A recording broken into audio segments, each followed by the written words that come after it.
Halo,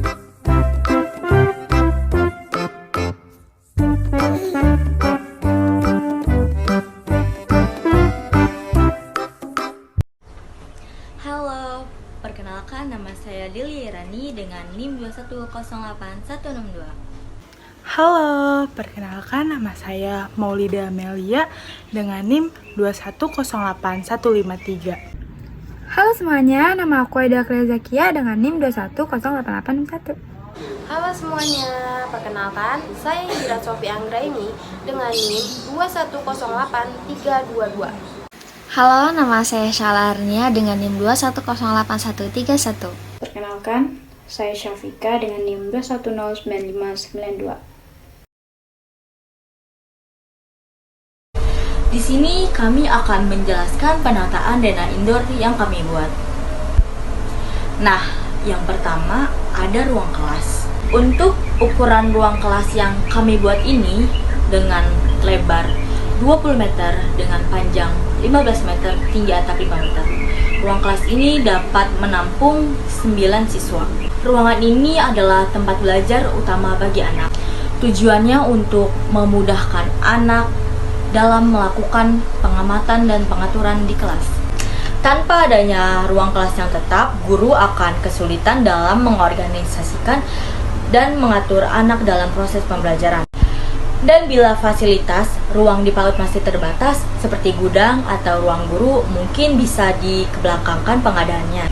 Namun, jika ruang kelas tidak bisa, karena ruang kelas ini merupakan sarana utama pembelajaran bagi anak. Selanjutnya yaitu ada ruangan bermain. Ruangan bermain ini kita memiliki ukuran dengan lebar 18 meter dan panjang 12 meter. Ruangan ini berfungsi bermain untuk anak-anak di jam istirahat agar anak-anak merasa tidak bosan dan mendapat kesenangan, atau tempat yang digunakan untuk melakukan kegiatan yang melatih keterampilan serta melatih aspek-aspek perkembangan yang ada pada anak dan melatih kemampuan tertentu pada anak. Fasilitas sarana dan prasarana di dalamnya juga berisi berbagai permainan yang melatih kemampuan anak. Selanjutnya ada ruang kepala sekolah. Ruangan ini sebagai tempat beristirahat kepala sekolah atau mengerjakan suatu pekerjaan sekolah, atau juga untuk menyimpan arsip-arsip penting sekolah. Selain itu juga ruangan kepala sekolah dapat digunakan sebagai konsultasi antara wali murid dan kepala sekolah maupun guru. Selain itu juga ruangan kepala sekolah juga biasa dipakai untuk rapat oleh guru-guru dan kepala sekolah. Tidak hanya itu, ruangan ini juga sebagai tempat berkas anak-anak didik di tahun-tahun sebelumnya dan juga tahun yang sedang dijalankan, dan juga sebagai ruang konsultasi antara calon wali murid dengan kepala sekolah. Selanjutnya di sini ada toilet. Untuk ukuran toilet yang kami buat dengan lebar 18 meter dengan panjang 12 meter ini, di dalamnya terdapat wastafel, yang dimana wastafel tersebut berfungsi untuk memudahkan anak dalam mencuci tangan. Nah, kami juga membuat WC tempat duduk agar memudahkan anak buang air besar atau kecil, untuk memastikan agar anak-anak dapat menggunakan WC dengan aman dan nyaman. Metode penciptaan dalam pembuatan maket digunakan metode penciptaan Galaxy Box, yaitu melakukan perancangan berdasarkan analisis data atau disebut dengan metode Galaxy Box atau kotak kaca. Metode penelitian menggunakan Galaxy Box seperti dengan cara kerja menggunakan komputer, di mana dalam merancang dibutuhkan data. Kemudian data diolah menggunakan sistem aplikasi yang sudah diinstal di komputer. Hasil dari pengolahan data ini kemudian menghasilkan out-input desain yang telah dibuat. Metode penciptaan yang baru atau rasional atau glass box ini merupakan metode perancangan media yang disebut sebagai kotak transparan. Merupakan perancangan penciptaan dari metode tradisional yang sebelumnya, sehingga dapat ditelusuri bagaimana proses yang terjadi maupun proses kreativitas dari ciri metode tradisional. Dalam mewujudkan sebuah karya maket, tentunya kelompok kita diperlukan metode analisis atau langkah-langkah dalam riset dan proses kreativitas. Berikut adalah langkah-langkah dalam membuat maket desain interior. Pertama, ada persiapan.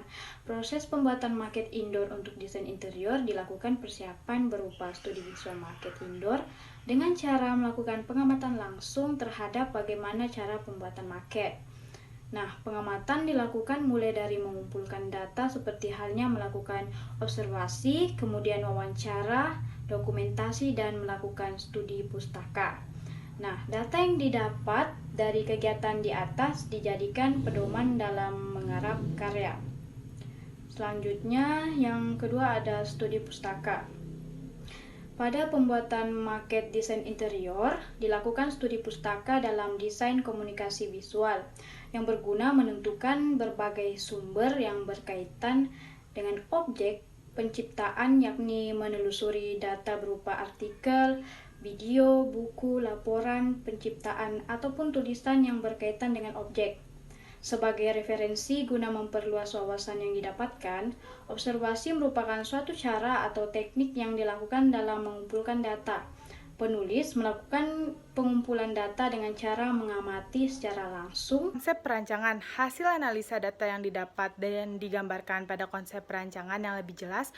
Konsep yang digunakan dalam pembuatan maket desain interior, konsep terdiri dari dua, yaitu konsep visual dan konsep verbal.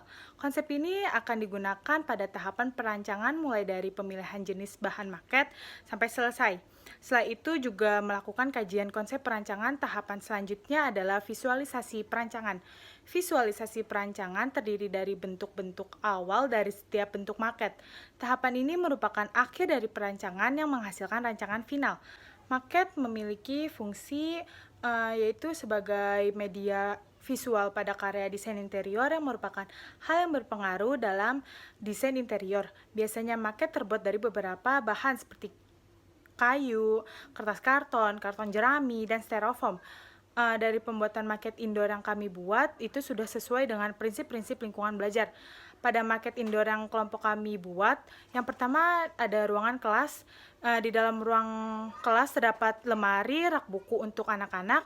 Terus di dalamnya terdapat juga satu buah kelas yang kami buat. Di dalam kelas masing-masing terdapat papan tulis, meja, kursi, serta tempelan-tempelan untuk melatih daya tarik anak.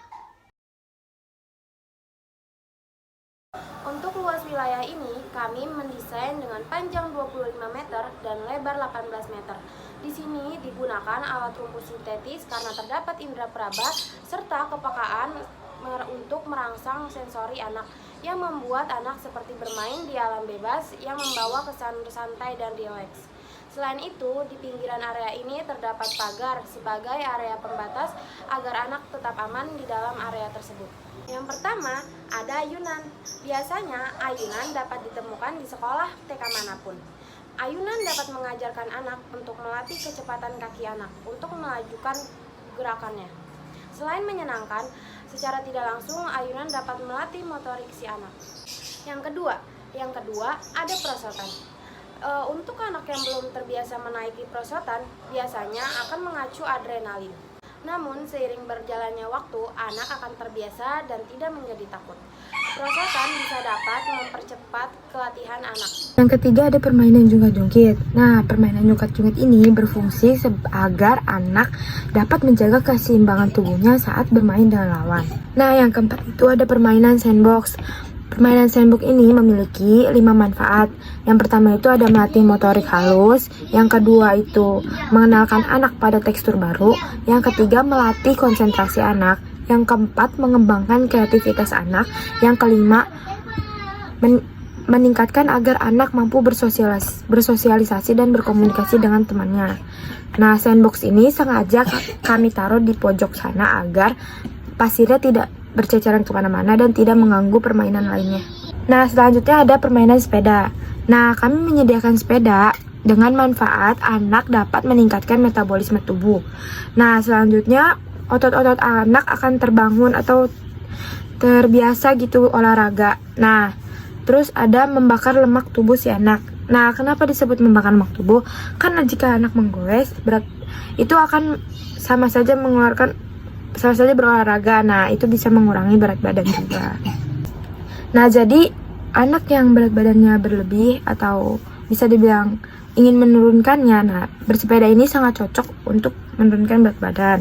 Nah, selain bersepeda juga sambil diiringi dengan makanan-makanan yang sehat dan seimbang.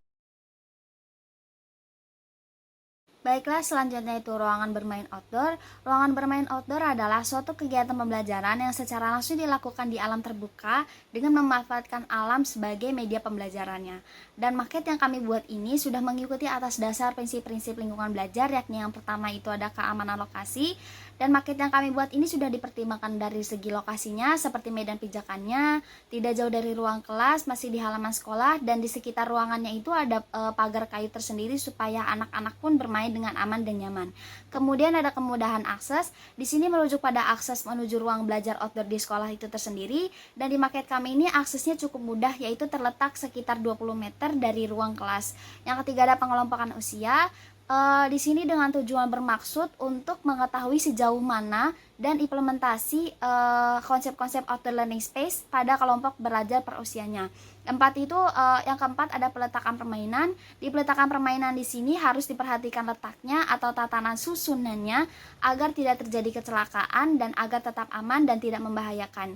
Yang kelima yaitu jarak pandang pengawasan. Di sini maket kami sudah cukup jaraknya dari tempat duduk ke permainan tidak terlalu jauh. Dan yang terakhir itu pengawasan. Pengawasan ini pun efektif karena area permainan yang luas dan dibatasi oleh pagar kayu serta diberi pijakan rumput yang dibersihkan setiap hari. Thanks for watching guys.